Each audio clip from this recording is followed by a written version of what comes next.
bordered on both sides by converted warehouses, turned into blocks of fancy flats. Light from their windows reflects on the smooth surface of the water, creating an eerie mirror world just below the real one. Houseboats sit snug against the canal's edge, the smell of wood smoke clinging to the air around them.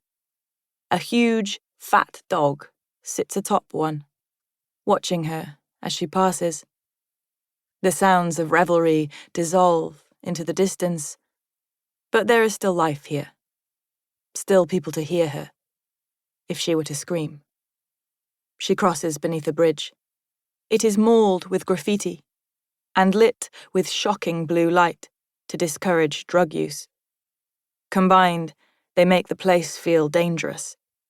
She moves on quickly, back into the waiting shadow. The next stretch of the walk is worse. There are no more houseboats. There are no more fancy flats. There is no one to come to her aid. There's more greenery along the side of the path. Vines and brambles that don't lose their foliage as the night times turn to frost. She moves closer to the water, wary of attackers hidden in the creepers. The girl crosses under a second blue-lit bridge, and then a third that's rancid with the stink of urine. She makes it to the base of the stairs that leap up out of the darkness and onto the brightly lit street above. A girl walks home alone, but not alone. She feels him before she sees him. There's no sound or movement or smell, just some primordial response left over in the blood from a time before humans were humans. A sudden prickle of fright in her gut. A displacement of energy that makes her gaze snap back over her shoulder and brings her footsteps to a stop. Her eyes find the figure immediately. Standing stationary on the path. He's a slip of shadow. Nothing more. No face. No weapon. Nothing to indicate that he might do her harm.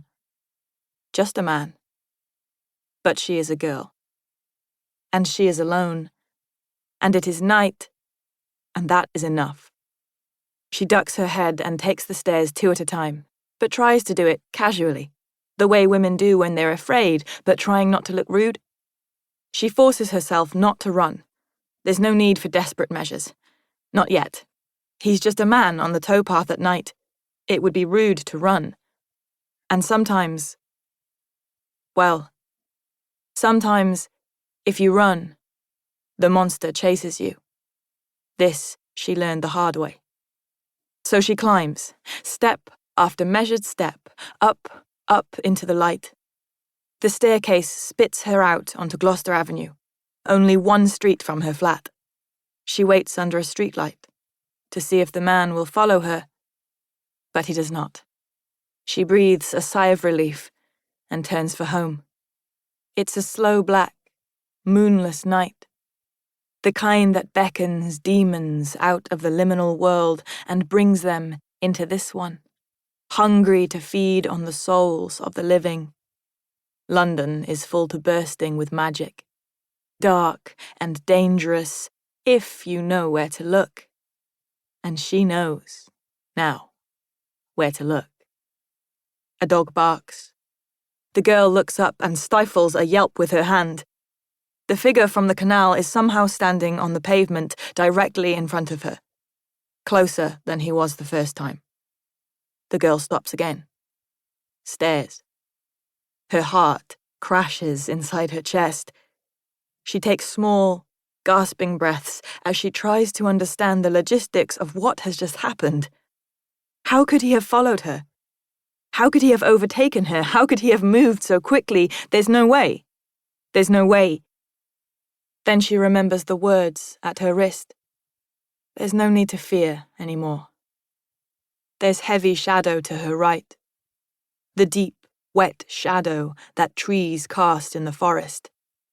The girl moves toward it, into it, lets it devour her, and she steps from a bank of shadows on the next street over, a little out of breath, a little frazzled.